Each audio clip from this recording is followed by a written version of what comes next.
is their commitment to territorial integrity of this country. This is the difference between one view which considers India to be a civilizational state, a sacred geography, and between one whose leader of opposition, even when he goes abroad, says India is not a nation but is a union of states. Contrast this view to what Atal Bihari Vajpayee's position was. ये अर्पण की भूमि है, ये तर्पण की भूमि है, इसका कंकर कंकर शंकर है, इसका बिंदु बिंदु गंगा जल है. This is the difference between the BJP, which is the protector of the constitution, protector of our territorial integrity, and other political parties like the Congress, which considers India not as a civilizational state, not as a nation, but as a mere hodgepodge union of states. This is an attack on the constitution, Adhyakshi. Adhyakshi, it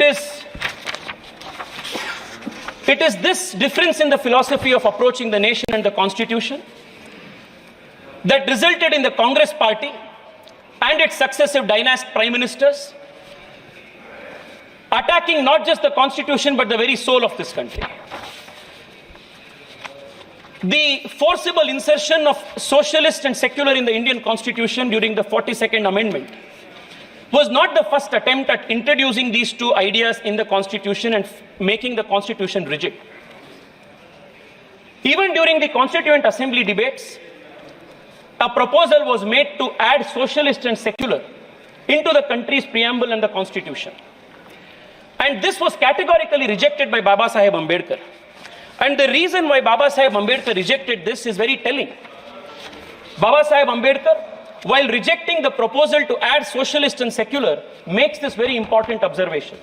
He says the constitution is merely a mechanism for the purpose of regulating the work of the various organs of the state.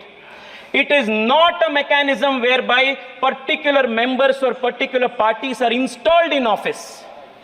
What should be the policy of the state, how the society should be organized in its social and economic side are matters which must be decided by the people themselves according to time and circumstances. Sir, yesterday many members from the opposition said that the Congress party introduced 42nd Amendment, socialism, secularism in the constitution with a laudable objective. Let me tell this nation and let me tell this august house that there was no laudable objective behind that insertion. The only objective was to create a monopoly in politics, monopoly for the dynasty in politics and monopoly in the economy, so that there will be no challenge to the Congress party's first family. This is exactly what Baba Saheb Ambedkar wanted to oppose. The idea was that by bringing socialism, by saying that there is going to be only one type of form of government, only one type of party, all type of competition was killed in the politics. Dynasty rule was perpetuated. And the idea was that politics would be controlled by the dynasty's monopoly and the economy in turn would be controlled by the state's monopoly. This vicious cycle, Speaker sir, kept the country poor, kept the country hungry, and kept the country backward. The cost for this thrusting of socialism only to keep the country poor and to perpetuate the dynasty's stranglehold on the country's politics cost the nation dear. In a paper titled The Price of Socialism, noted economist Swaminathan Iyer says that millions of children, let me read it out, Speaker sir, that 14.5 million children would have survived, 261 million more Indians would have become literate, and 109 million more people would have risen from poverty line had we not approached our economy with this dogmatic approach. This, Speaker sir, has been the contribution of the Congress party. Yesterday, there was a question of Arthik Nyay. I want to tell you what Arthik Nyay the country saw under, economic justice the Congress saw under, the country saw under the Congress party. Until Prime Minister Narendra Modi came, a large swaths of this country, a large population of this country did not have access to toilets. This was the kind of economic justice they had given. Close to 80% of the country's villages did not have access to electricity, and they speak of economic justice. Close to 50 crore people in this country did not have access to bank accounts, and they speak of economic justice. मैं आपको बताना चाहता हूं, नरेंद्र मोदी जी आने के बाद पहली बार देश के गरीब को आर्थिक न्याय मिला है और संवैधानिक रूप से वो मिला है।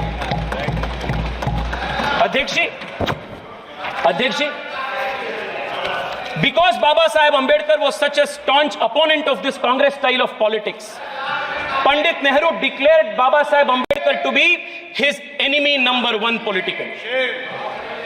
And today, Speaker sir, I heard my opponents from the Communist Party,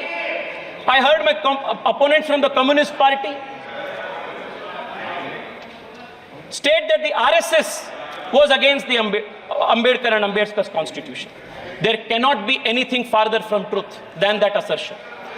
Sir, not once but 2 times, Baba Saheb Ambedkar's electoral chances was thwarted by the Congress and the Communists working together.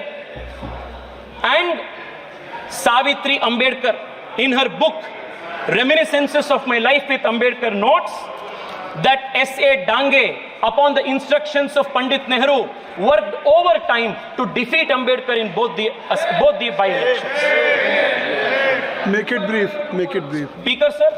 Speaker sir, I want to remind the nation that when Congress and the Communists were trying to defeat Ambedkar, when the Communist leader S.A. Dange gave the slogan, "Let your vote go waste, but do not make Ambedkar win," it was an RSS Pracharak Dattopan Thengdi who was working to make Ambedkar win in the election as his election agent. These historical truths have to be brought in. Speaker sir, for a very long time, a big hypocritical drama has been conducted in this country where those who are the attackers of the Constitution have posed themselves as the champion of the Constitution. And this hypocrisy must be exposed, Speaker sir. For a very long time, this hypocrisy has continued. But those who have perpetrated innumerous attacks on the Constitution, destroy the very soul of the Constitution, these people today are posing as the champions, as the protectors of the Constitution. Speaker sir, the very first attack. Speaker sir, in a few minutes I will conclude, but this hypocrisy must be exposed. Speaker sir, the DMK gave us big lectures here on secularism. Their leaders speak of eradicating Sanatana Dharma, and we should listen to these speeches of secularism from them. The DMK leaders, the leaders from the DMK, Speaker sir, are speaking about constitutional morality. On 26 November 1957, their fountainhead of inspiration, Periyar, burnt the Constitution and